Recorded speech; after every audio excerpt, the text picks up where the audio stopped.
What if they didn't exist? What if the generation of yesterday did not have the opportunity to learn and invent new ideas? What if they weren't?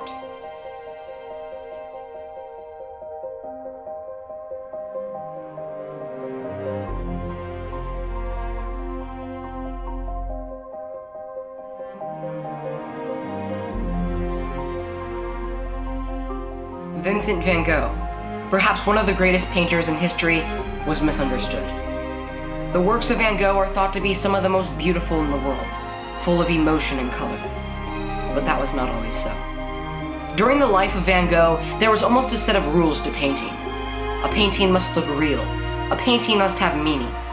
Vincent van Gogh did not believe that at all. He believed that for a painting to express its inspiration, it must embrace the emotion and feeling of that inspiration.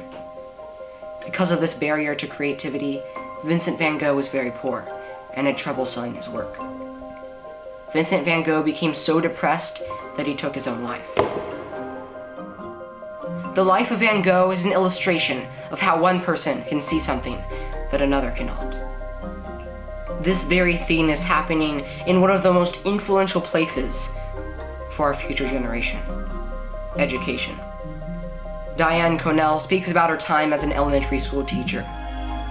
Sam, a 4th grade student, starts to draw every time I teach a new concept or explain an assignment. We've been in school only 2 weeks. Why is he tuning me out already? Wouldn't it be wonderful to start the year with a single plan that would ensure that we could reach all of our students? As we know, such a plan does not exist. Diane's experience is not an anomaly. In fact, every brain thinks differently, and every brain learns differently. The Department of Education found in 2012 that 79% of 8th graders in the Chicago public school system are not grade level proficient in reading, and 80% are not grade level proficient in math. But is it the teacher's fault? The fact of the matter is that in order for someone to learn effectively, they must learn in their own way.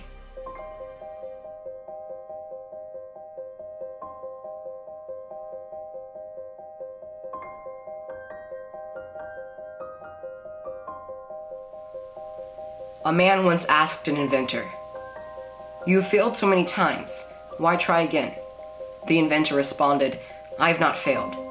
I've just found another way to make a light bulb." That man was Thomas Edison, one of the greatest inventors to ever live. But what inspired him to overcome great odds? Like Van Gogh, Thomas Edison was unique. He believed that if you could dream it, you could make it possible. And that's what he did, lighting up the whole world around him. Thomas Edison found a possibility and made it a necessity. Like Vincent van Gogh as well, Thomas Edison was not always the one that everyone thought had the greatest ideas. And more often than not, his ideas were suppressed and looked down upon, simply because they were different. Nobel Prize-winning scientist Roger Sperry split individuals into 2 categories: left brain and right brain thinkers. Left brain thinkers are the mathematicians, the scientists, those who prefer logic to creativity, analysis to imagination, and facts to feelings. Right brain individuals are in effect the opposite, preferring arts to mathematics and visualization to thinking in words. They're the kind of people that would look for the tune of a song rather than the words. He conducted studies with patients who had undergone surgery to cut the corpus callosum, the band of neural fibers that connect to the hemispheres. They discovered that when the sides of the brain weren't able to communicate with each other, they responded differently to stimuli, indicating that the hemispheres have different functions. Although many of their first findings have been disproven, their general thesis that students are either built to be creative or logical is still widely considered fact. So how does a teacher cater to both types of students?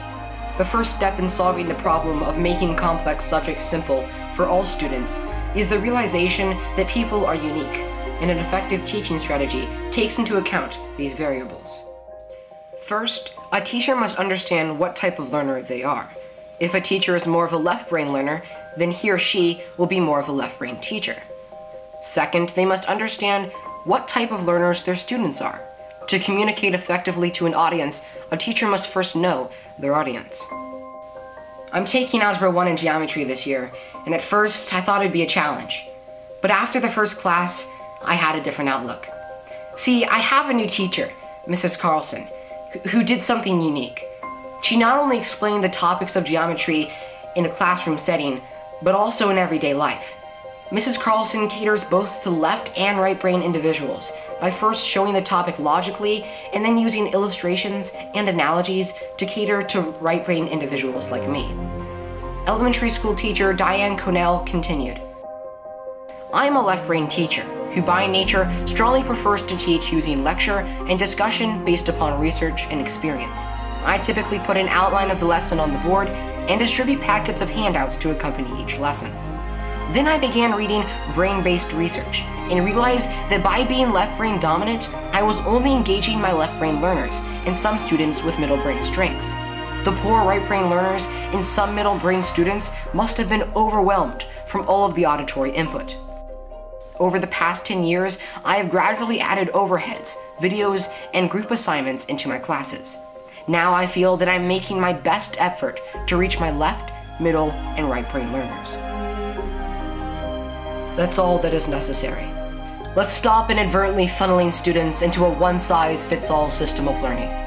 Vincent van Gogh and Thomas Edison were right brain thinkers in a left brain world. But their story highlights one inextricable truth. Our brains are made to be unique.